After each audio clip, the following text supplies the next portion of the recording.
সরস্বতী পুজো মানেই স্কুল কলেজের ছেলেমেয়েদের কাছে একটা আলাদা ইমোশন।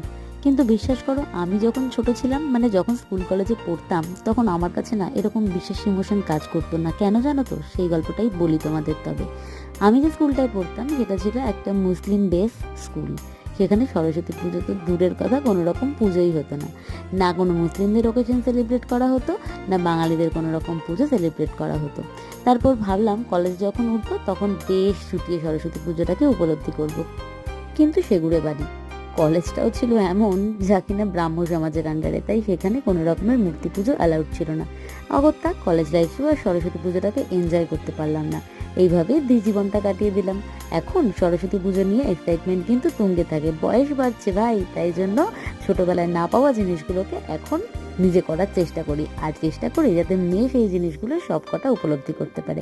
যাই হোক, আজকে সরস্বতী পুজোর সাজটা কেমন লাগলো জানিও।